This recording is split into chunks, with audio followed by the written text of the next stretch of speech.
Assalamualaikum warahmatullahi wabarakatuh. Di video kali ini saya akan berbagi informasi terkait pengalaman saya untuk memperbaiki data-data KPM di wilayah dampingan saya, yang mana bansosnya itu sempat 1 tahun lebih tidak cair, tapi alhamdulillah di tahap 2 tahun 2023 ini sudah mulai cair kembali.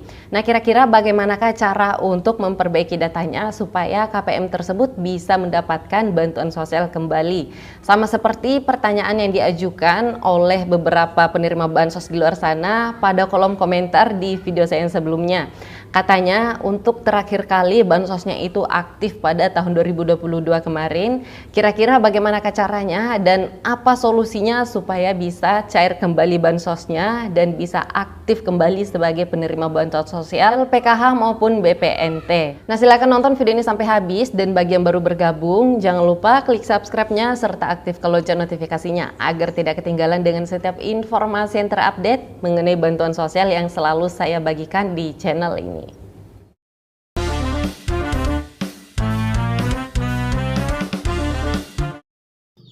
Langsung saja, ini dia contoh kasus. Nah, jadi ini saya sudah minta izin ya sebelumnya, sebelum saya menampilkan contoh kartu keluarga KPM tersebut yang sempat saya tangani permasalahan bansosnya.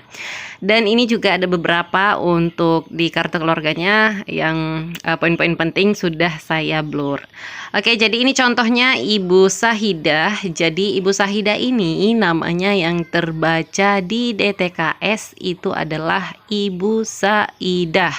Sedangkan namanya Ibu Sahidah yang terbaca di Dukcapil itu seperti yang kita lihat di sini, Ibu Sahidah. Jadi perbedaannya cukup jelas ya, ada Saidah, ada Sahidah. Nah, cara untuk memperbaikinya karena NIK-nya itu sama, tetap sama antara DTKS dan juga Dukcapil itu sama, yang membedakan hanyalah namanya saja. Jadi ketika masalahnya seperti ini, yaitu perbedaan nama tapi NIK-nya tetap sama, maka yang perlu pertama kali saya perbaiki terlebih dahulu adalah namanya. Jadi saya mendatangi KPM ini, kemudian saya cari tahu semua berkas-berkasnya, dari berkas buku nikahnya, akte kelahirannya dan sebagainya. Ternyata di sana namanya itu memang benar Sahidah, bukan Saidah, tapi yang ada di DTKS adalah Saidah. Jadi kesimpulannya adalah yang salah yaitu datanya yang ada di DTKS atau data terpadu kesejahteraan sosial.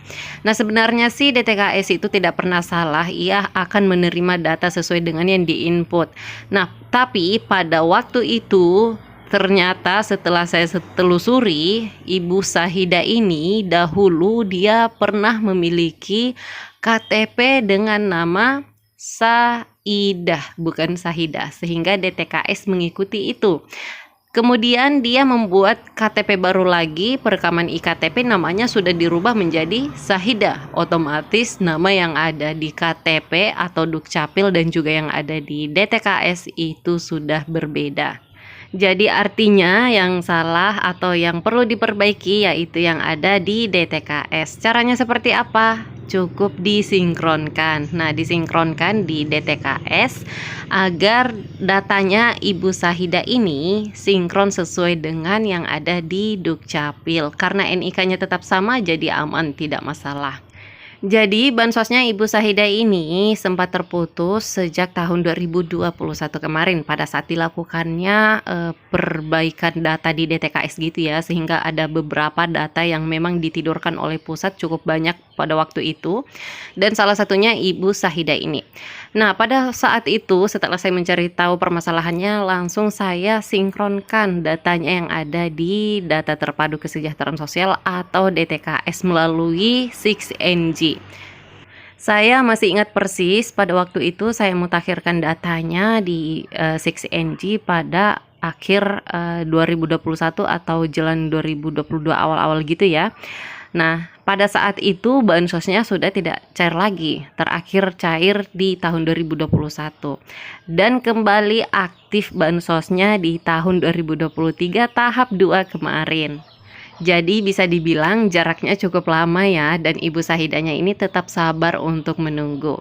Nah, tapi Bapak Ibu, Sebelum saya melakukan ini, terlebih dahulu saya sudah melakukan musyawarah desa dan kelurahan setempat di desa tempat tinggalnya Ibu Sahida ini. Di sana saya dan aparat desa lainnya serta BPK dan pemangku kepentingan lainnya yang ada di desa tempat Ibu Sahida tinggal ini, saya melakukan rapat terlebih dahulu dan memastikan apakah Ibu Sahida ini masih layak untuk terima bansos atau tidak. Nah, di sana hasil dari musyawarah desanya tersebut, ternyata Ibu Sahida ini memang masih layak untuk terima bantuan sosial. Dan secara kasat mata dari penilaian saya juga, karena saya sudah mendampingi Ibu Sahida ini sudah sekitar beberapa tahun yang lalu sebelum bansosnya terputus, dan sampai dengan saya mendatangi rumahnya lagi untuk melakukan verifikasi datanya, mencari tahu mana namanya yang benar. Saya lihat memang Ibu Sahida ini benar-benar layak bantu.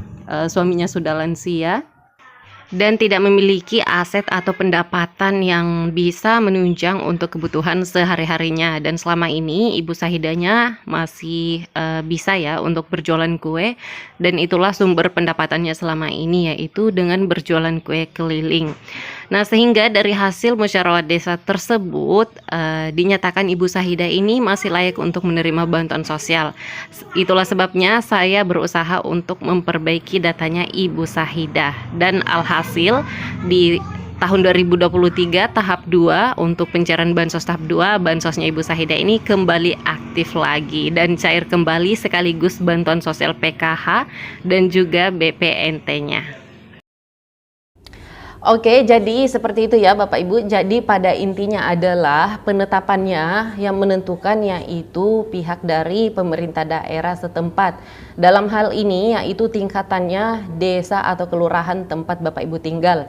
Jadi setelah dilakukannya musyawarah desa atau kelurahan setempat dan di sana ternyata hasilnya Bapak Ibu itu masih dinyatakan layak untuk menerima bantuan sosial, maka solusi terakhirnya adalah perbaiki data-datanya terlebih dahulu, data-data dirinya, apa saja yang perlu diperbaiki. Setelah itu, setelah dilakukan perbaikan data semuanya, maka dilakukan pengajuan bansos kembali oleh operator desanya, bagian yang menangani 6NG, dan jangan lupa dilampirkan juga surat keputusan musyawarah desa atau kelurahannya yang diterbitkan oleh desa atau kelurahan tempat Bapak Ibu tinggal. Nah, setelah hal itu dilakukan, maka Bapak Ibu berkesempatan untuk bisa mendapatkan bantuan sosial lagi seperti PKH maupun BPNT dan bantuan sosial lainnya.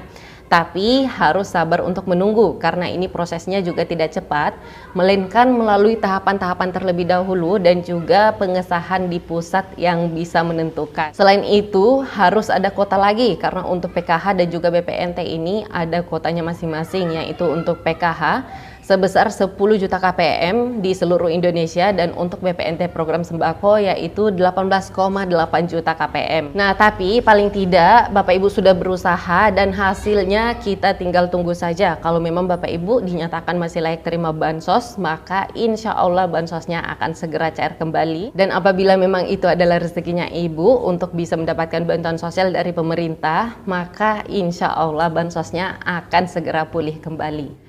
Baiklah, itu saja informasi yang dapat saya sampaikan. Terima kasih banyak sudah menonton videonya sampai habis. Semoga video ini bermanfaat dan sampai ketemu lagi dan saya di video selanjutnya. Wassalamualaikum warahmatullahi wabarakatuh.